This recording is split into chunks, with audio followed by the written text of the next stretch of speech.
Halo teman-teman, Assalamualaikum warahmatullahi wabarakatuh. Perkenalkan, nama saya Zari Aprilia Hasanah dengan NIM 2342014033. Saya mahasiswi program studi bimbingan dan konseling Islam Fakultas Usuluddin Adab dan Dakwah Universitas Islam Negeri Sultan Haji Muhammad Idris Samarinda. Nah, pada kesempatan kali ini saya akan membahas materi tentang perkembangan sosial. Perkembangan sosial adalah proses di mana individu belajar berinteraksi dengan orang lain, membangun hubungan, memahami norma sosial, dan mengembangkan keterampilan yang diperlukan untuk hidup dalam masyarakat. Perkembangan sosial ini membuat individu untuk berinteraksi, memahami, dan menyesuaikan diri dengan lingkungan sosial. Hal ini melibatkan pembentukan hubungan dengan orang tua, teman sebaya, guru, serta masyarakat. Yang pertama di sini itu ada teori perkembangan psikososial. Nah, perkembangan sosial itu melalui 8 tahap kehidupan. Yang pertama itu pada usia 0 hingga 1 tahun, di mana bayi belajar percaya pada pengasuh jika kebutuhannya dipenuhi. Contohnya, ketika bayi merasa aman saat dipeluk dan diberi makan tepat waktu. Yang kedua itu pada usia 1 hingga 3 tahun, di mana anak belajar kemandirian dalam melakukan hal-hal kecil. Contohnya seperti anak mencoba makan atau berpakaian sendiri.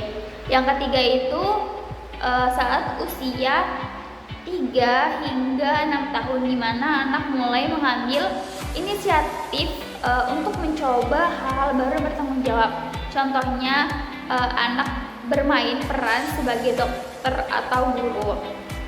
Yang keempat itu pada usia 6 hingga 12 tahun, di mana anak mulai belajar keterampilan sosial dan akademik. Contohnya seperti anak mulai bekerja sama dalam kelompok saat bermain ataupun belajar. Yang kelima itu saat usia 12 hingga 18 tahun, di mana di sini itu remaja mulai mencari jati diri dan memahami peran sosial mereka. Contohnya, remaja mengeksplorasi minat dan nilai-nilai hidup.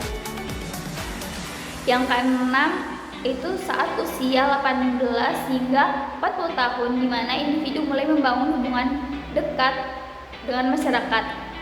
Contohnya seperti menjaga persahabatan atau membangun keluarga. Dan yang ketujuh itu ada pada saat usia 40 hingga 65 tahun, di mana individu berfokus pada kontribusi untuk generasi selanjutnya. Contohnya itu seperti menjadi mentor atau membimbing anak-anak. Yang terakhir itu ada pada saat usia 65 tahun ke atas, di mana individu merefleksikan hidupnya dan mencapai kebijaksanaan. Contohnya itu seperti mereka ini merasa puas atau menyesali perjalanan hidup. Dan selanjutnya di sini tuh ada tahapan perkembangan sosial. Mungkin pada saat bayi itu membentuk ikatan sosialnya itu dengan pengasuh utamanya. Mungkin saat melihat ibu atau pengasuh utama itu, perkembangan sosialnya itu dia akan tersenyum saat melihatnya. Terus pada masa kanak-kanak, mungkin di sini dia itu mulai belajar berinteraksi dengan orang di sekitarnya, mulai menunjukkan keinginan untuk bermain bersama teman-teman. Dan ketika di lingkungan sekolahnya, anak mulai memahami peran sosial melalui bermain peran dan interaksi kelompok kecil. Dan pada saat masuk sekolah, anak mulai belajar bekerja sama, mematuhi aturan, dan membentuk persahabatan. Keterampilan sosial ini itu seperti berbagi, berempati, dan bekerja sama saat berkembang. Nah, di sini tuh ada beberapa faktor yang mempengaruhi perkembangan sosial. Yang pertama itu pasti adalah keluarga. Yang kedua, teman sebaya. Yang ketiga itu adalah lingkungan sekolah, budaya, dan yang terakhir itu ada perkembangan kognitif. Nah, jadi Yang dapat kita simpulkan dari materi yang saya sampaikan itu adalah perkembangan sosial ini merupakan proses penting yang terjadi sepanjang kehidupan individu. Interaksi dengan keluarga, teman sebaya, lingkungan sekolah, dan masyarakat itu membantu individu mengembangkan keterampilan sosial yang penting untuk kehidupan. Melalui perkembangan ini, individu itu belajar membangun hubungan yang sehat, memahami norma sosial, serta tumbuh menjadi bagian dari masyarakat yang produktif dan harmonis.